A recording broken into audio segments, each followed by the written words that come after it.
Bonjour à toutes et à tous, vous regardez l'invité des Échos dans sa nouvelle formule. Aujourd'hui, nous avons l'honneur de recevoir Monsieur Hsen Mchrafi. Bonjour, vous êtes DG de l'Agence marocaine de développement de la logistique et vous allez répondre à nos questions pendant environ 40 minutes. Bonjour, c'est Hicham, avec plaisir. Bonjour Alela. Bonjour. Avec moi, Hassan Alakri, qui est rédactrice en chef adjointe des Inspirations Écho.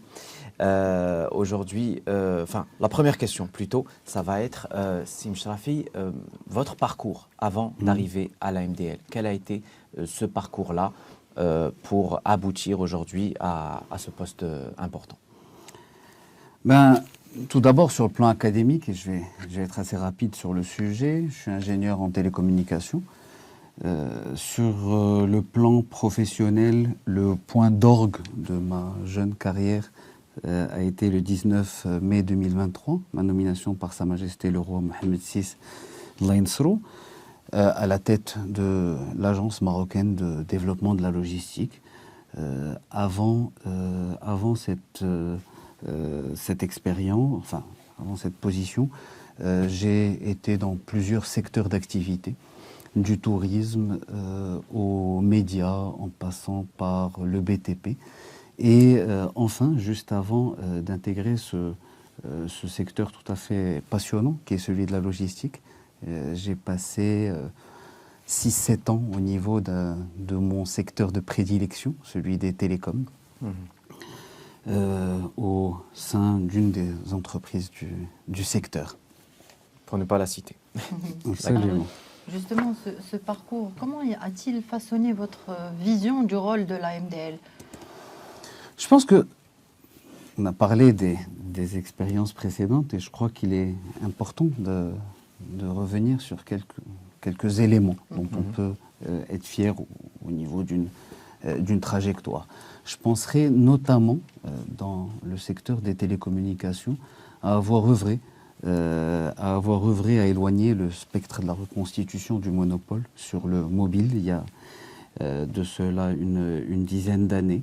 Aussi, d'avoir contribué à l'ouverture effective du marché de l'Internet fixe, l'Internet dans les foyers, où la situation hantée, c'était quelque chose comme 1,5 million de ménages sur les 8-9 que comporte le Royaume du Maroc, à être dotés d'Internet à la maison.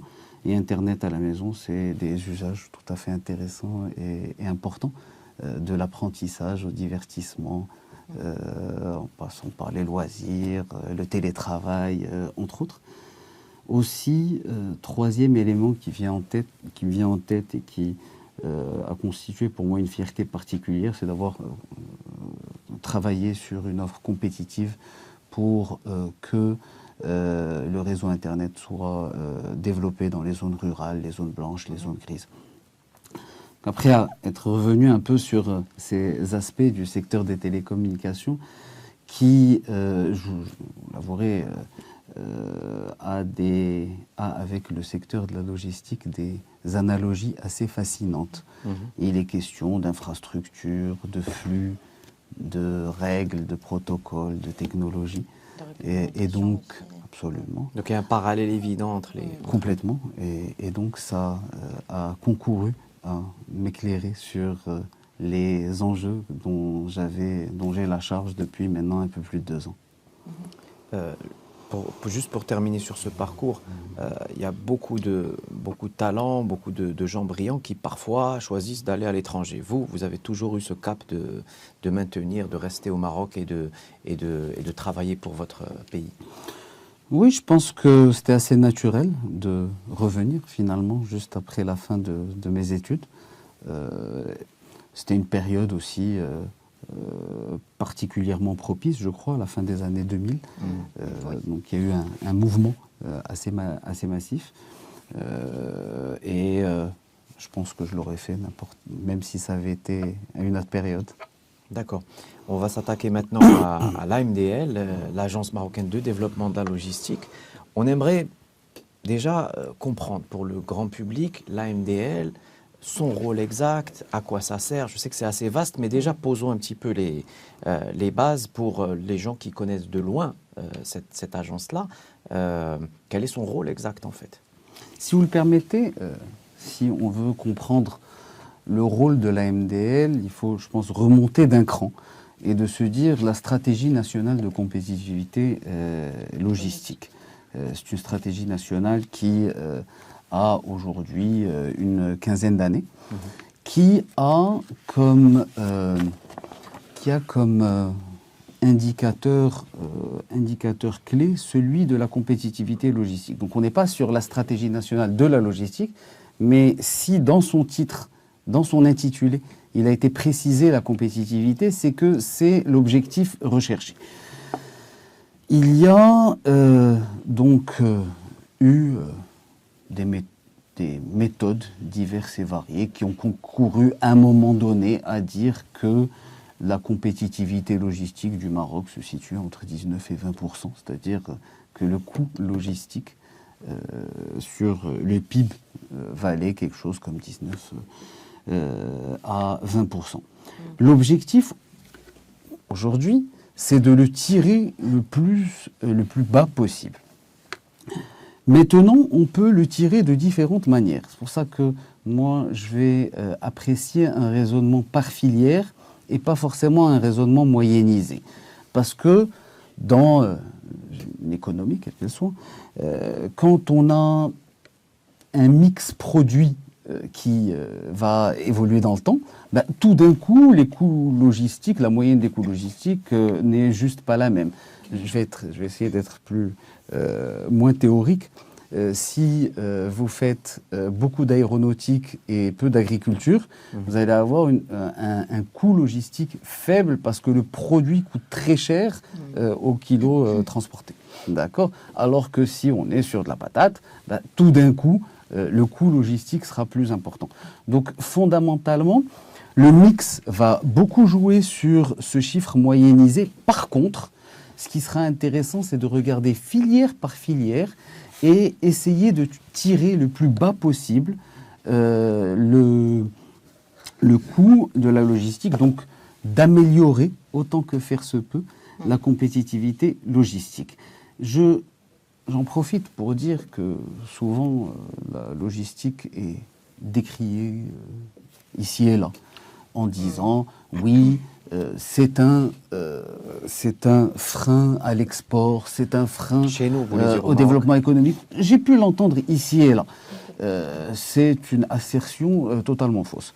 Aujourd'hui, si de grands groupes mondiaux viennent s'installer au Maroc, c'est la preuve, si besoin l'était, que les conditions de compétitivité de l'économie nationale, y compris celle de la logistique, sont au rendez-vous.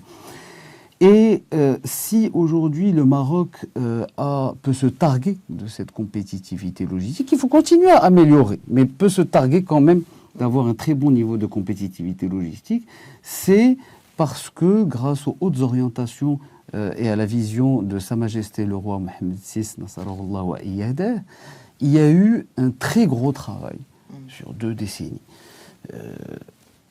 Sur plus de 2 décennies dans l'infrastructure. Nous avons des ports de classe mondiale.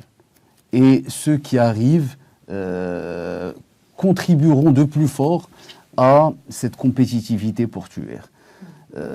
Pour arriver au port, vous avez un réseau ferroviaire au meilleur standard. Vous avez près de 2000 km d'autoroutes et des routes nationales qui sont d'aussi bonne facture. Vous avez des zones industrielles avec leurs composantes logistiques adossées, associées, qui finalement permettent cette compétitivité à l'export et au niveau national, sachant, je le rappelle, que la compétitivité logistique, c'est ce que cela coûte de manutentionner un produit, mais pas en sortie d'usine, mais plutôt au niveau du marché sur lequel ce produit sera consommé. Donc en fait, dans cette comment dire, Équation. dans cette équation. Voilà, je cherchais le mot. L'AMDL, qui a été créé quand l'AMDL, qui date de quel environ Un peu plus d'une dizaine d'années, Une dizaine d'années. 2013. Donc elle a fait un travail, elle a fait un gros travail depuis 10 ans. Il y a eu un énorme changement. Le Maroc était en pleine transformation à ce niveau-là. Oui, justement, pouvez-vous juste nous expliquer son rôle? Parce que l'AMDL, peut-être, on a plus l'impression de l'apparenter aux zones logistiques. Mais il n'y a pas que ça. Complètement. Complètement. Typiquement, je pense qu'on va aller sur la raison d'être et revenir sur le travail qui est fait dans l'objectif, et ce n'est pas le fait de l'associer aux zones logistiques, c'est tout à fait vrai. C'est une jambe majeure de l'activité de l'agence. Mais il y a aussi la jambe régalienne. Je vais expliquer tout ça. Donc, globalement, la MDL, encore une fois, sa raison d'être, c'est de concourir, de contribuer à développer la compétitivité logistique. Comment s'est-elle positionnée? Parce que je vous ai parlé du secteur de la logistique, dans sa transversalité, avec l'ensemble des institutions, des démembrements de l'État, du secteur privé, qui tous font cette compétitivité logistique au Maroc. Et donc la MDL, qui est l'agence en charge du développement du secteur de la logistique, a eu à choisir un positionnement stratégique. Encore une fois, on a parlé des enjeux de commerce extérieur.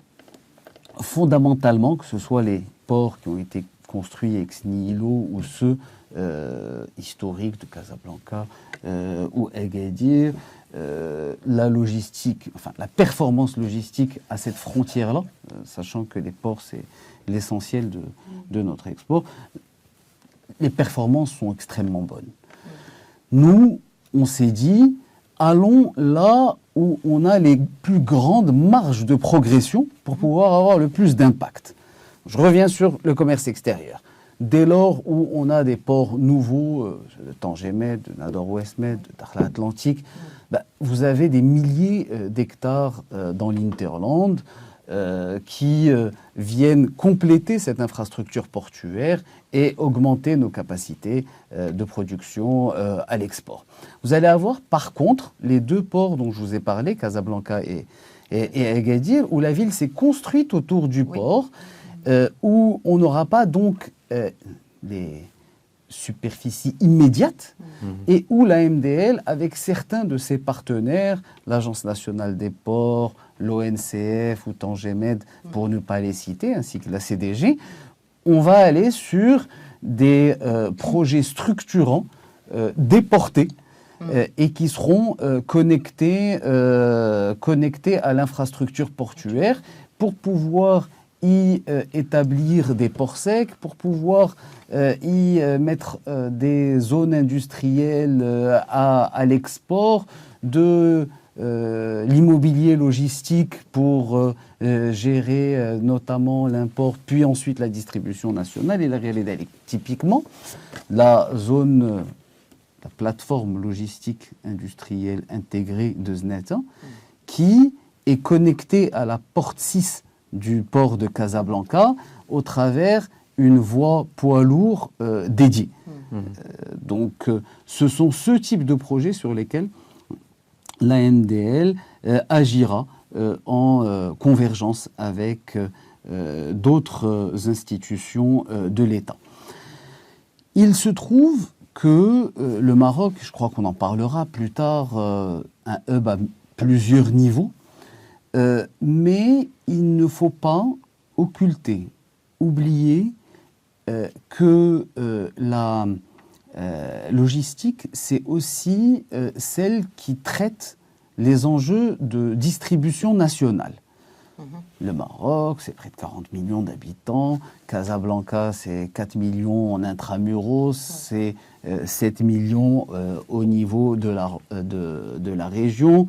Ce sont des citoyens consommateurs.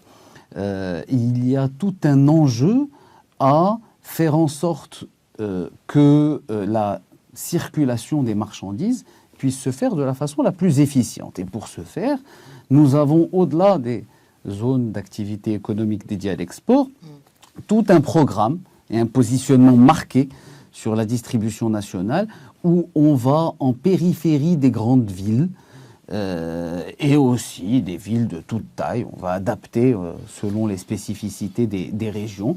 On va en la périphérie de ces agglomérations-là mettre en place des zones logistiques de massification et de mutualisation des flux. Nous avons pour ce faire un programme à horizon 2028 de 750 hectares, intégrant notamment 3 zones d'activité économique autour de Casablanca, en son nord, en son sud et en son sud-ouest. Donc on est dans cette perspective de border la métropole. Et encore une fois, la vision est déclinée sur les territoires. De ces installations-là qui permettent de concentrer les flux, qui permettent aussi d'avoir des formats de camions différents dans l'interurbain et au niveau urbain. Mais je crois que ce sont des choses sur lesquelles nous reviendrons. Une petite question en plus du portuaire. Est-ce que l'aéroportuaire a aussi une place dans ce maillage que la MDL est en train de mettre en place, qu'elle a déjà mis, mais qu'elle est en train de développer? En réalité, oui, l'aéroportuaire, le fret aérien est important. Maintenant, par rapport à la taille de ce qu'il opère, de ce qu'il traite comme flux, il reste extrêmement minoritaire par rapport au flux portuaire. Encore une fois, le portuaire, c'est le commerce extérieur, mais n'oublions pas le commerce intérieur qui fait 80% de l'engagement de la MDL. Je reviendrai, donc une fois posées ces bases-là, on reviendra sur cette compétitivité logistique. Comment faire en sorte de l'améliorer, notamment sur la distribution intérieure. L'enjeu est relativement simple et il part de certaines statistiques que je voudrais partager avec vous. Les grandes entreprises, les multinationales, au Maroc, à plus de 80%, vont faire confiance aux logisticiens et externaliser leurs opérations au niveau de ces acteurs dont c'est le cœur de métier. S'ils le font, si ces multinationales-là et un nombre important de grandes entreprises marocaines le font, c'est parce qu'elles sont conscientes qu'il y a un écart de productivité, de compétitivité entre un professionnel de la logistique et une entreprise qui s'improviserait sur ce métier-là. Donc, conviction commune de se dire il y a un écart de compétitivité qui fait que cela devient un no-brainer, je prends la fonction et je l'externalise. Il se trouve que paradoxalement, 5% des PME marocaines externalisent la fonction. Et pourtant, il y a le même écart de compétitivité. Essentiellement pour 2 raisons. Je pense que la première a trait à l'analytique. C'est-à-dire qu'il n'y a pas d'analytique suffisant pour que la PME soit consciente déjà de qu'est-ce que ça lui coûte réellement, la logistique, pour pouvoir comparer ça à l'offre. Après, il peut aussi y avoir des raisons que certains appellent culturelles, on restera sur cette terminologie, mais qui font qu'il y a une réticence. Donc sur le plan économique, quand il y a une réticence, alors que nous savons que la meilleure chose à faire pour améliorer notre compétitivité, c'est cette nécessaire externalisation, donc nous, on va faire en sorte d'augmenter de plus fort ce delta de compétitivité. On va le faire au travers d'un mécanisme, une fusée à 4 étages. On va développer des zones logistiques avec des lots L, XL, qui, de par leur taille, vont et d'une répondre essentiellement aux besoins de la grande entreprise, ou surtout du logisticien qui lui traite plusieurs clients. Mais la PME qui a besoin de 500 mètres carrés, 1000 mètres carrés, elle ne trouvera pas au sein de ces zones logistiques une réponse à son besoin. Mais après, c'est un exercice de cohérence. On ne peut pas être dans une perspective de dire il faut externaliser et dans le même temps offrir des superficies pour faire ce qui est communément appelé des dépôts ou des héris en arabe. Oui. Parce que la logistique, c'est des intéressant. entrepôts Oui. de classe A d'une certaine taille qui Des normes permettent, aussi. oui, et qui permettent, entre la taille, les normes, les best practices, qui permettent, au travers les économies d'échelle réalisées, ce gain de productivité et donc cette amélioration de la compétitivité. Mais ce n'est que le premier étage. On va aussi, au travers, peut-être qu'on en parlera tout à l'heure, du dispositif de la charte de l'investissement dans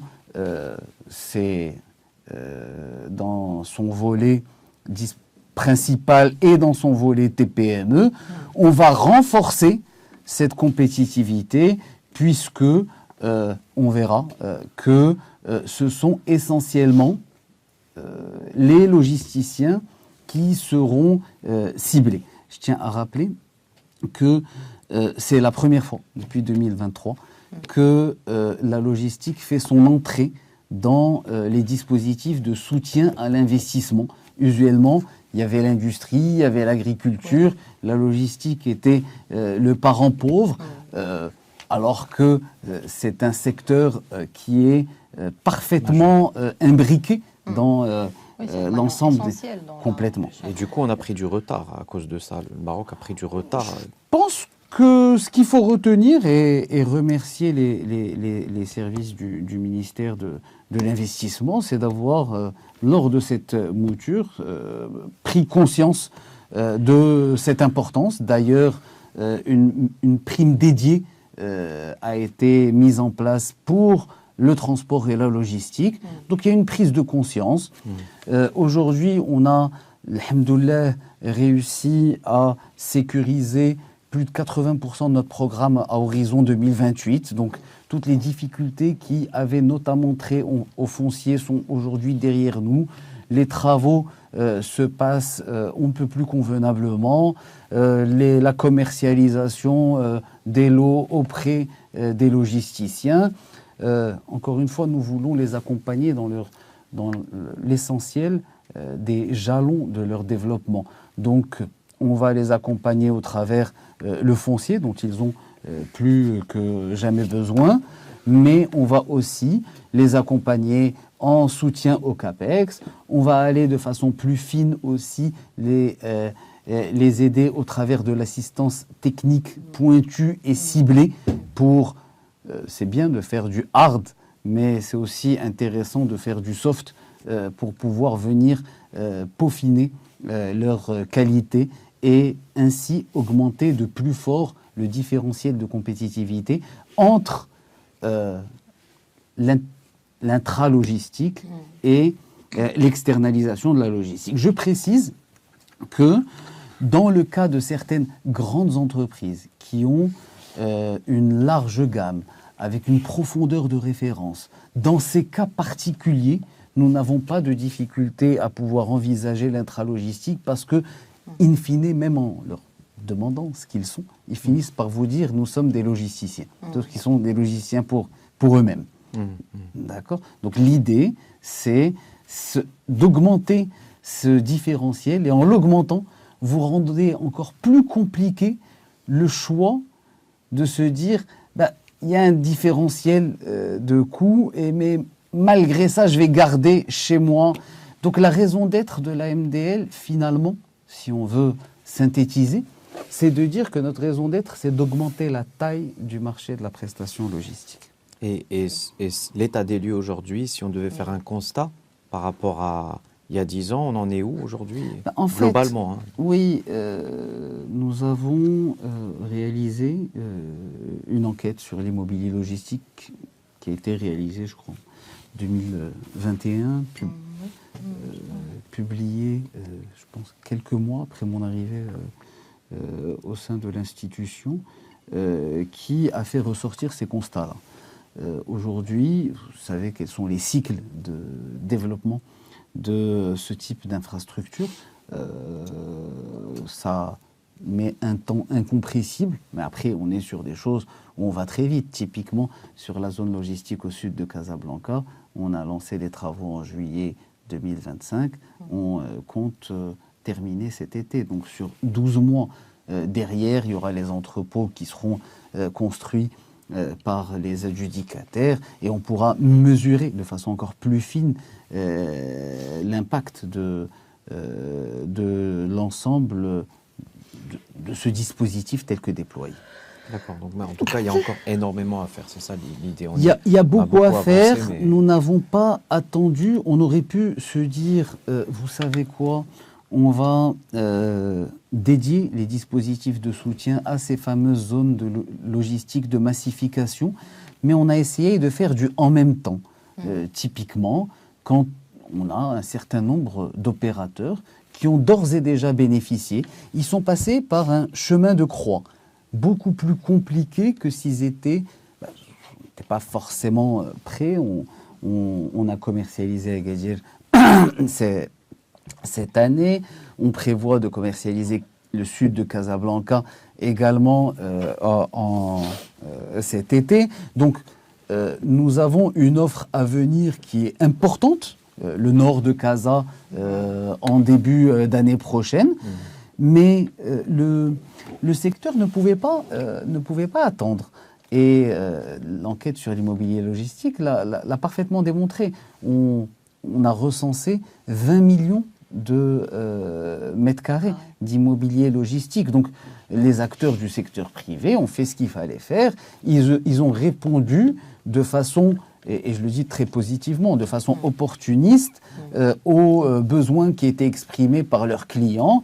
Et quand il avait un client A qui lui demandait l'équivalent de 3000 mètres carrés, il allait acheter 3000 mètres carrés à Bernossi, Sidi Bernossi. Et quand il avait un client B qui lui demandait 5000 mètres carrés supplémentaires, il l'achetait à Insba.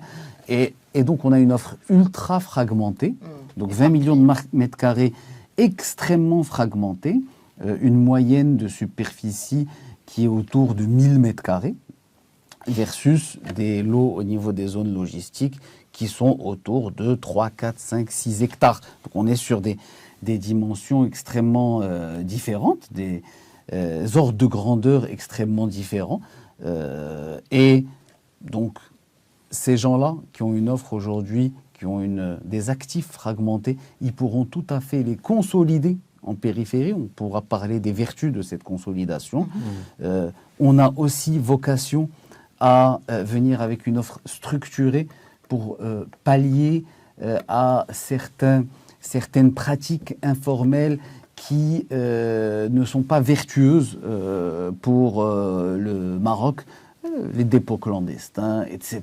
Et donc tout ça, une fois qu'on sort, on pourra transférer ces flux-là au niveau des zones logistiques. Je disais que nous n'avions, enfin, il y a tous ceux qui ont acheté des petites superficies intramuros, mais il y a des acteurs de tout premier ordre qui sont allés acheter 3, 4, 5, 10 hectares en périphérie, qui sont passés par, il faut se l'avouer, le chemin de croix des autorisations, des difficultés pouvant être liées à l'urbanisme, au réseau, à tout un tas de choses.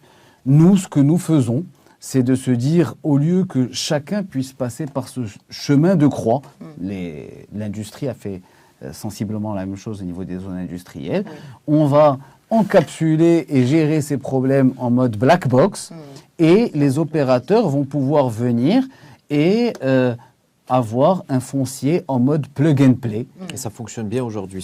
Ce sont des choses qui fonctionnent très bien. On a eu une très belle commercialisation de la zone logistique du sud d'Agadir et on pense que les prochaines qui se feront globalement dans les mêmes conditions et selon des critères assez similaires, adaptés à des réalités légèrement différentes, mais les mêmes causes produisant les mêmes effets, on est tout à fait optimiste. Très bien. Si on parle un peu de la relation de l'AMDL avec ses partenaires, on parle d'institutions publiques, on parle aussi du secteur privé. Comment vous jugez-vous cette relation? Elle est certainement très développée. En fait, l'AMDL est une institution très ouverte sur son environnement. Quand on réalise des zones logistiques, des installations logistiques, nous le faisons systématiquement en partenariat avec les régions. C'est important. C'est important, au-delà des aspects liés au financement, c'est important parce que ça nous permet de nous assurer aussi, c'est le central et le territorial qui œuvrent ensemble d'une part, et aussi ça nous rassure par rapport à la pertinence des choix qui sont opérés.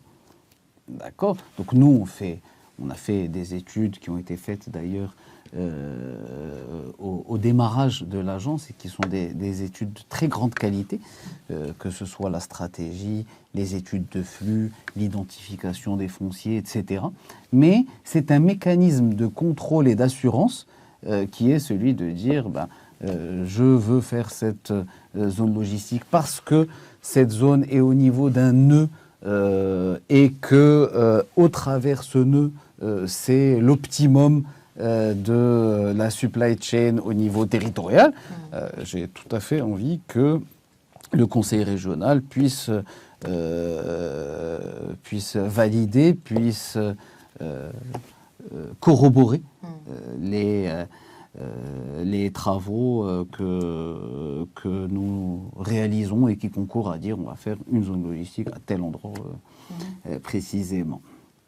Tout à l'heure, je vous ai parlé des dispositifs de la charte de l'investissement. C'est un travail sur la logistique que nous avons fait main dans la main.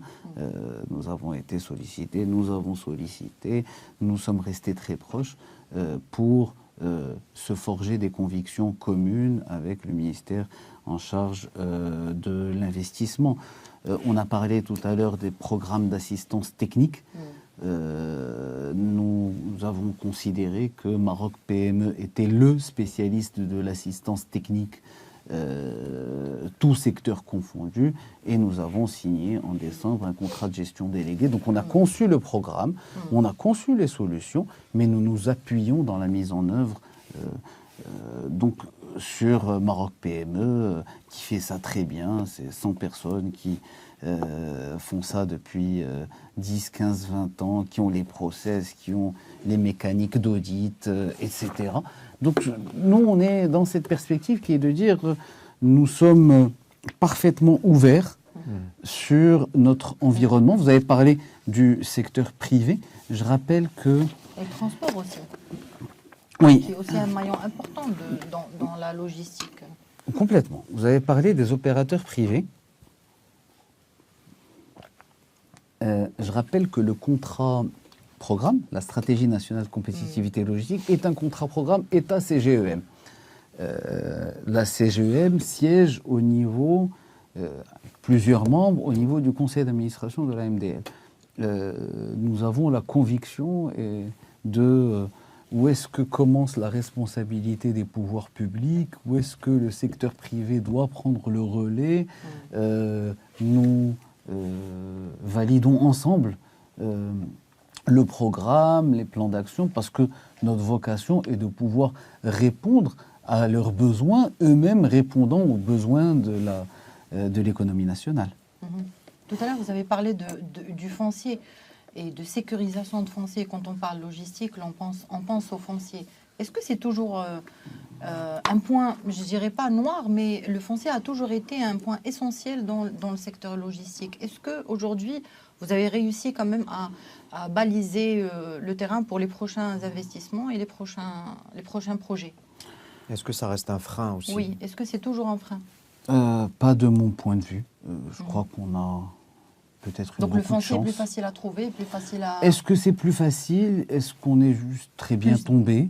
On a des partenaires publics, je pense notamment à l'autorité locale, qui nous accompagne parfaitement bien pour cette mobilisation. Et aujourd'hui, moi, 6 mois après mon arrivée à l'agence, j'ai fait Nous avons validé au niveau du conseil d'administration un programme ambitieux. Et aujourd'hui, sur l'aspect foncier, je n'ai aucune espèce d'inquiétude, vu que plus de 80% du programme est sécurisé sur le plan foncier. Donc le foncier derrière nous, là c'est de la mise en œuvre de travaux, dans un contexte qui peut-être est moins simple qu'avant, parce que le Maroc est en chantier, donc c'est toujours plus compliqué d'avoir des entreprises, mais on y arrive. Alhamdoulilah, on y arrive. On a des entreprises de qualité qui travaillent à faire des lotissements qui sont très différents des lotissements que l'on a pu voir ici et là. Oui. Je vous ai parlé de la taille des lots, donc ça va beaucoup plus vite parce que finalement, on n'est pas sur la capillarité et les petits lots de 500 000 m². Quand vous faites, il n'est pas exclu qu'on aille sur des lots demain qui feraient entre 10 et 15 hectares. Et il n'y a qu'à demander au CRI, ils vous diront, les grands acteurs mondiaux viennent pour des superficies suffisamment importantes. Quand je dis mondiaux, ce n'est pas forcément internationaux, mais oui, nationaux, mais aux standards mondiaux. Ouais. Et le prix du foncier? Le prix du foncier... Est-ce que c'est toujours aussi un frein? Le foncier est cher? En fait, il est cher quand il y a spéculation. Mais quand il n'y a pas spéculation, ce n'est absolument pas un obstacle ou un frein quelconque. Il faut, à mon sens, relativiser. Relativiser. Je sais qu'il y a eu souvent des discussions, des polémiques autour des enjeux du prix du foncier. Notamment dans les axes les plus prisés. Encore une fois, il y a des sujets liés à la spéculation foncière. Nous, notre travail, c'est de venir et d'offrir un foncier à prix de marché, mais pas à prix issu de la spéculation. Donc on est dans du cost plus qui nous permet de réinvestir. Il faut être extrêmement vigilant. Vous savez, il y a des volontaires, il y a des téméraires, des opérateurs logistiques qui se sont lancés avant que nous venions avec les zones logistiques, qui ont acheté du foncier assez cher. Il faut que l'État vienne réguler le prix du foncier par l'injection de l'offre et pas par des prix subventionnés qui peuvent parfois être à l'origine de phénomènes spéculatifs que nous souhaitons éviter au maximum. Encore une fois, nous devons éviter de créer des distorsions de concurrence. Un opérateur A, téméraire, qui, il y a 10 ans, est allé acheter un foncier. Vous savez que la logistique est une industrie extrêmement sensible sur le plan des prix, des coûts. Donc si demain vous veniez à offrir du foncier 4 fois moins cher à leurs concurrents sur un même marché, il y aurait des phénomènes d'éviction qui pourraient être tout à fait regrettables. Donc nous, on est sur des logiques de marché, mais de marché sain, pas de marché artificiellement inflaté. Juste une petite parenthèse par rapport au privé, puisqu'on vient d'en parler. Est-ce que, selon vous, il y a aujourd'hui pas assez de concurrence dans le privé? Est-ce qu'il n'y a pas assez d'acteurs? Est-ce que, justement, ils ne sont pas encouragés pour aller sur ça? Est-ce qu'il y a peu, aujourd'hui, d'acteurs privés? Nous, on est ravis de la dynamique, aujourd'hui, au niveau de ce secteur névralgique. Plus d'un milliard de dirhams d'investissement en 2024. J'ai les chiffres 2024, on est en train de consolider ceux 2025, qui ont transité par le dispositif de la charte. On a des groupes marocains d'excellentes factures. On a des internationaux qui, parfois d'ailleurs, sont des drivers aussi pour leurs clients Typiquement, certains logisticiens internationaux sont des accélérateurs d'arrivée de clients industriels au Maroc. Quand on réunit les professionnels, les professionnels les plus importants, il nous faut de très grandes salles. C'est un métier aujourd'hui qui est prisé, et qui se développe tout à fait correctement, encore une fois, avec notamment, mais pas exclusivement, le programme que l'agence met en œuvre. Très bien, vous avez parlé tout à l'heure des PME. En 2025, vous avez lancé le programme PME Supply Chain qui s'étalera jusqu'à 2029. À quelques mois de lancement, en fait, pouvez-vous nous faire un petit bilan et comment vous allez arriver justement à transformer les pratiques des PME aujourd'hui? Après, un bilan à 2-3 mois, ça va être un peu compliqué. Très. Mais, parce qu'on a lancé ça début décembre, l'idée est la suivante. Une fois que vous avez mis en place l'offre foncière adaptée, que vous avez soutenu l'investissement comme vous le faites pour un certain nombre de secteurs critiques et importants, il était intéressant de vouloir aller sur des éléments un peu moins infrastructurels. Donc l'idée a été la suivante. Et d'une, on propose des missions de diagnostic de la chaîne d'approvisionnement, des missions d'amélioration des process, de l'assistance technique d'aide à la digitalisation, la certification, les normes.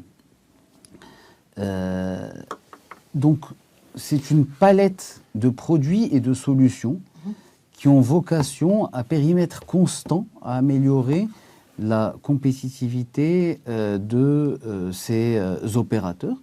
C'est un programme qui est cofinancé, qui pèse quelque chose comme 100 millions de dirhams sur la période. Les 100 millions de dirhams intègrent la part de l'entreprise qui est plus importante que les programmes précédents parce que nous voulons qu'il y ait une vraie implication de l'entreprise. Nous avons aussi, en marge de ce programme, voulu accompagner des associations professionnelles pour pouvoir émettre des recommandations par filière. J'en ai parlé tout à l'heure, le programme est déployé par les équipes tout à fait dynamiques de Maroc PME et que je remercie. Nous allons avoir un roadshow régional pour pouvoir présenter le programme, mais pouvoir présenter aussi la fusée à 4 étages pour que les opérateurs, qu'ils soient dans l'axe Casa-Tanger, ou ailleurs dans toutes les régions du Maroc puissent bénéficier, être au fait de l'ensemble de ces mécaniques visant à développer le secteur et par ricochet à avoir un impact positif sur l'économie nationale. Donc aujourd'hui c'est un accompagnement à 360 degrés, c'est une vision complète que vous êtes en train de mettre en place. On l'espère. En plus de l'infrastructure et... On l'espère. Si on revenait sur les zones logistiques, le réseau national, il en est où aujourd'hui? Quel est l'état d'avancement? Nous avons, encore une fois, quelque chose comme 4 à 500 hectares autour de Casablanca à différents stades. Travaux, essentiellement Casablanca en travaux. À Agadir, nous avons... au nord et au sud d'Agadir, 2 projets. Un qui a été intégralement commercialisé au sud d'Agadir et un au nord avec des partenaires sur lesquels nous devrions converger assez rapidement. Nous avons toujours en décembre annoncé la conclusion d'un certain nombre d'installations logistiques au niveau des provinces du Sud, à Dakhla, mais également à Al-Gergaret. Pas plus tard qu'il y a de cela quelques semaines, nous avons donné un coup d'envoi effectif aux travaux d'une zone logistique à l'entrée de Fès. Nous avançons à pas certains et sommes plutôt rassurés par rapport à la dynamique et sommes tout à fait confiants de pouvoir réaliser ce réseau d'une douzaine de zones logistiques à travers le Maroc, voire un peu plus dans la mesure où nous avons au-delà, nous avons un double programme, deux programmes qui se superposent, un programme prioritaire et aussi un programme régional où chaque région sera dotée d'un minima une zone logistique. Il n'y en a pas sur Tanger, le nord et aussi sur la zone de Nador-Ouest Med. Vous n'allez pas accompagner la dynamique qui est en train de... Encore une fois, Léla, on a au niveau de Tanger et de Nador deux établissements publics qui font merveilleusement bien le travail, orientés commerce. Encore une fois, on essaye de se positionner là où on a un potentiel et on peut, un potentiel que nous pouvons convertir, qui n'est pas converti. Vous savez, il y a de cela, je crois, 2-3 ans, il y a eu promulgation de la loi sur la réforme des établissements et des entreprises publiques. Oui. Et un des points majeurs, c'est celui d'éviter les chevauchements, d'accélérer les synergies. On est dans cette perspective-là. Maintenant, Nador, Ouest Med et Tanger Med sont très orientés à l'export et on regarde pour voir s'il y a des choses.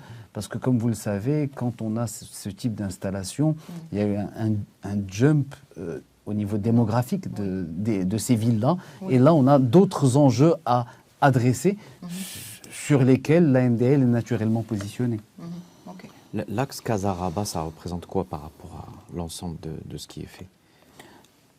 L'axe Casa-Rabat va... En réalité, vous avez la réalité casablancaise. Ouais. Et on peut double-cliquer sur Casablanca. On a parlé tout à l'heure du port qui est cerné de toutes parts par la ville, qui s'est construite autour de ce port-là. Casablanca, c'est, en termes de création de richesse, la première région, plus de 30% du PIB, sachant que la deuxième n'est pas à la moitié. Donc il y a une concentration au niveau de Casablanca. C'est la moitié de l'export. Il faut regarder avec précision les performances du port de Casablanca, qui sont assez gigantesques. C'est 4 millions d'habitants avec un pouvoir d'achat supérieur à la moyenne nationale. Donc nous accompagnons cette ville. Je ne voudrais pas paraphraser je pense le président de la région ou Driss Ben Hima, un des deux, qui avait dit Casablanca, ça serait on va tout faire pour que ce soit Barcelone et pas Calcutta. Nous, on œuvre pour que ce soit Barcelone. Donc, encore une fois, on a parlé des installations logistiques. Vous savez, vous allez aller dans n'importe quelle métropole occidentale, vous sortez de l'aéroport, vous rentrez dans la ville, entre l'aéroport et la ville, vous allez avoir des entrepôts de part et d'autre. Ce n'est pas encore une réalité. Au Maroc, nous travaillons à ce que cela le devienne très vite, ce qui nous amène à un sujet. On a souvent parlé de la logistique par rapport à la compétitivité économique. Je crois que ce n'est pas tout. Et je vais peut-être prendre des comparaisons avec les réseaux télécoms.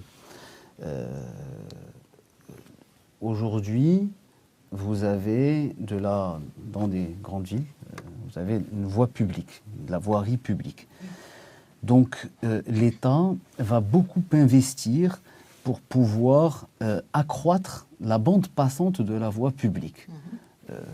Élargir, créer des ponts, creuser des tunnels, des trémies.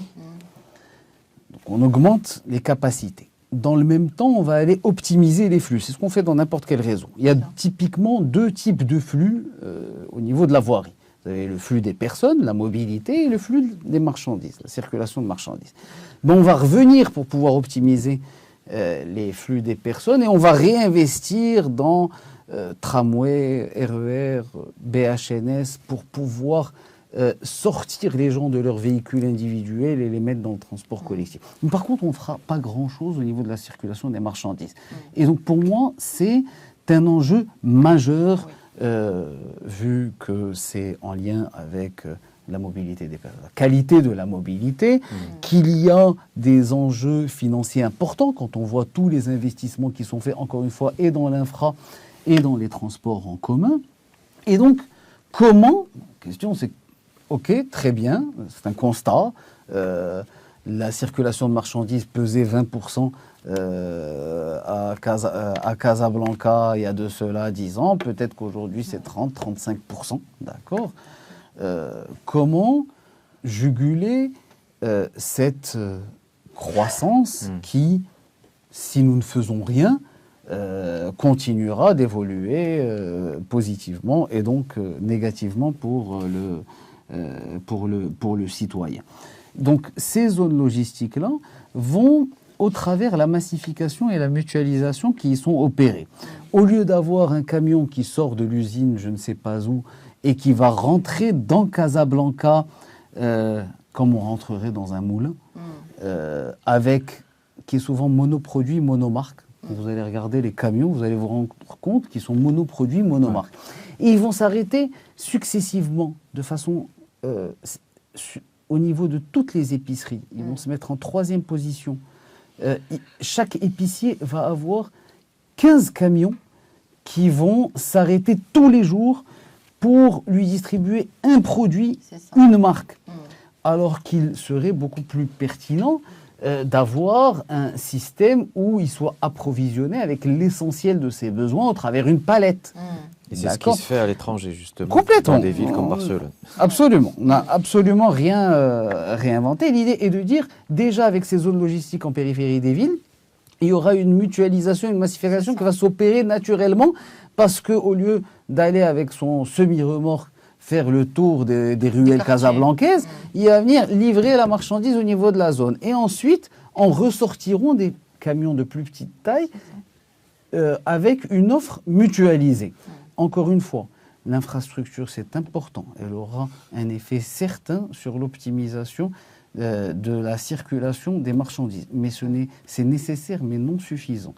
Il faudra, derrière, que des opérateurs, dans un premier temps volontaires, nous discutons avec beaucoup d'entre eux, pour pouvoir lancer des pilotes, typiquement pour le retail moderne, pour pouvoir faire, si Hichem vous en avez parlé il y a de cela quelques secondes, à l'étranger, il y a de la livraison de nuit du retail moderne, avec des systèmes de SaaS où le camion qui sera préparé pour ne pas gêner les voisins, les habitants dans les zones denses, il y aura un sas et la marchandise sera déposée. Et à 9h du matin, quand l'employé de ce point de vente-là arrivera, il ouvrira l'autre porte du sas, il récupérera la marchandise sans impact sur l'utilisation de la voie publique. Tout ça, on peut y arriver. Tout ça, oui, fondamentalement. Après, c'est une adhésion. Parce que, comme vous le savez, il s'agit là aussi comment dirais-je, encore une fois, il s'agit en termes de prérogatives, des prérogatives et des attributions qui ne sont pas directes au niveau de la MDL. Donc nous travaillons avec nos partenaires publics qui sont tout à fait volontaires et qui entendent complètement ces enjeux-là et qui sont disposés à nous accompagner pour les faire évoluer. Et j'ai bon espoir que très prochainement, on ait des choses intéressantes à annoncer. Encore une fois, nous sommes sur, aujourd'hui, avec ces opérateurs-là, nous sommes sur un registre de dire il faut le faire parce qu'il s'agit de responsabilité sociale et environnementale, de votre responsabilité sociale et environnementale. Un. Deux, et ça tombe bien, c'est plus économique pour vous. Parce que, vu l'état de la circulation à Casablanca, ça commence à leur coûter très cher de laisser leur camion tourner toute la journée dans la ville. Et donc, et trois, si de toutes les façons vous ne le faites pas, à un moment donné, ça deviendra plus qu'invivable et les villes seront obligées de se fermer en leur extrémité. Aujourd'hui, moi, j'ai la conviction que il n'y a pas de contradiction entre le citoyen et le consommateur. Un citoyen a tout à fait le droit de vouloir consommer de façon moderne et sophistiquée, sans être entravé dans sa mobilité. Il faut juste qu'on s'organise. C'est ça, et c'est en cours. Une autre question peut-être sur l'immobilier logistique. Oui, aujourd'hui, on en a parlé tout à l'heure. En fait, quel est l'état actuel de l'immobilier logistique et peut-être comment les enjeux de l'améliorer? On en a parlé effectivement. Aujourd'hui, il y a une part significative d'informel. Il y a sur la partie formelle des petites surfaces qui ne vous permettent pas de réaliser les fameuses économies d'échelle à la base de la productivité. Je vais faire ça de façon assez synthétique. Si vous avez, au lieu d'avoir 10 000 mètres carrés au niveau d'une zone, si vous avez 5 entrepôts de 2 000 mètres carrés dans 5 endroits différents à Casablanca, votre chariot élévateur, il n'a pas le don d'ubiquité. Donc il ne peut pas redescendre. Donc vous en avez 5. Au lieu d'en avoir, peut-être qu'un serait suffisant pour gérer les 10. C'est schématique. Vous allez avoir 5 équipes de sécurité au lieu d'en avoir une seule. Donc tout d'un coup, l'immobilier logistique, on doit le consolider. On doit aller sur les meilleurs standards, et sans citer d'opérateurs en particulier, mais Aznet, quand il vous arrive d'aller à Rabat, vous avez à votre gauche des entrepôts aux meilleurs standards.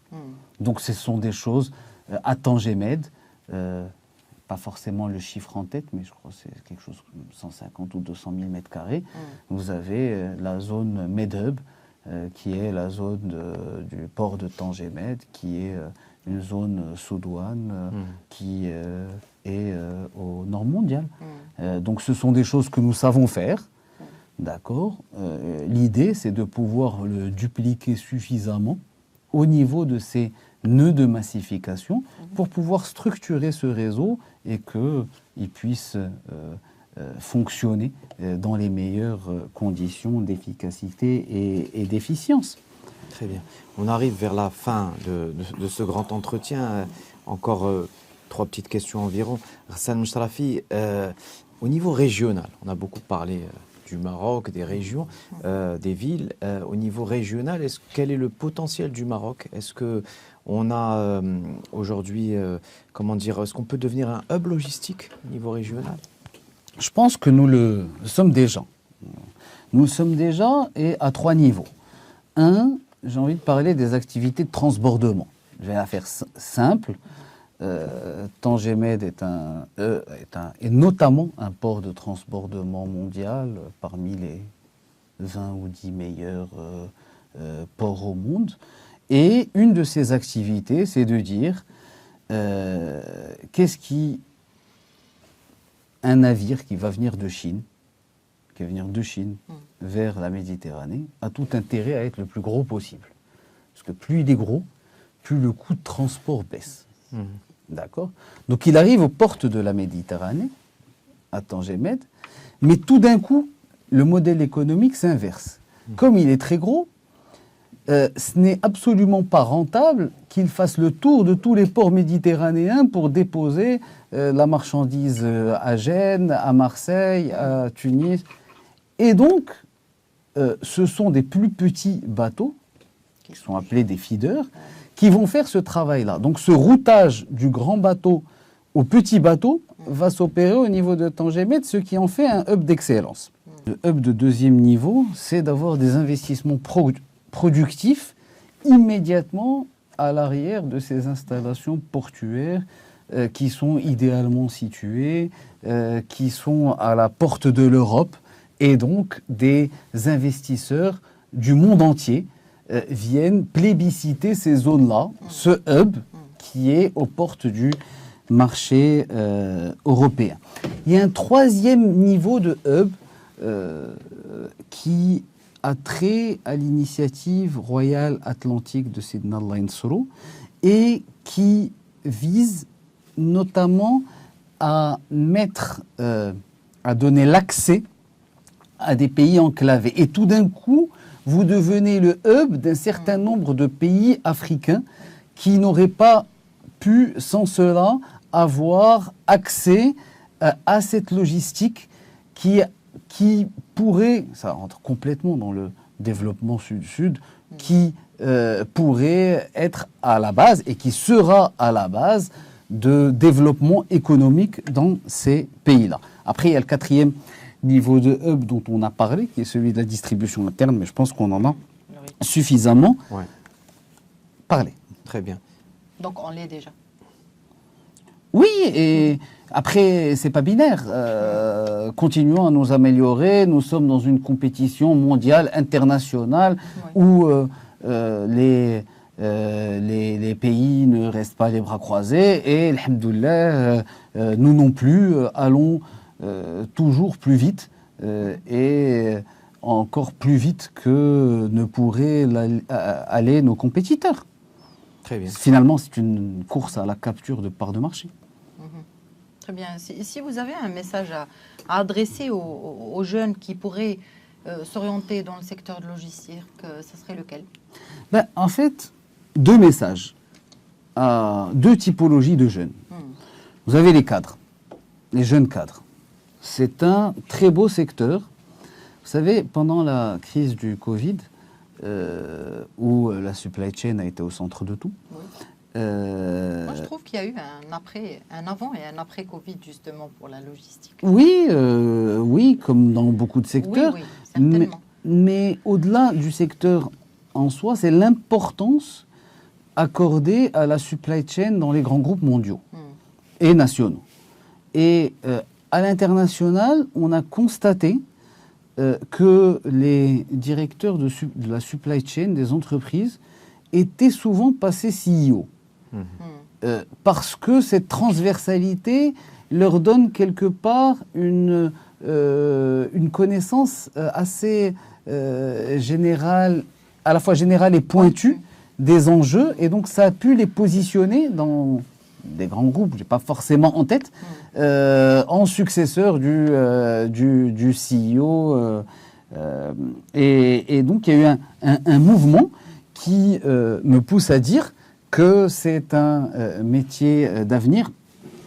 J'ai parlé de l'excellence, de la compétitivité logistique, mais on peut aussi se dire que les marges de progression sont tout à fait importantes du secteur dans le monde, au-delà du Maroc. Le Maroc a une bonne position dans le monde, mais le secteur va encore se développer encore et encore, notamment sur l'automatisation, sur l'intelligence artificielle. Vous savez, moi je viens d'un secteur télécom, je pense que ni vous ni moi n'avons connu cette période-là, mais qui n'est pas si ancienne que ça.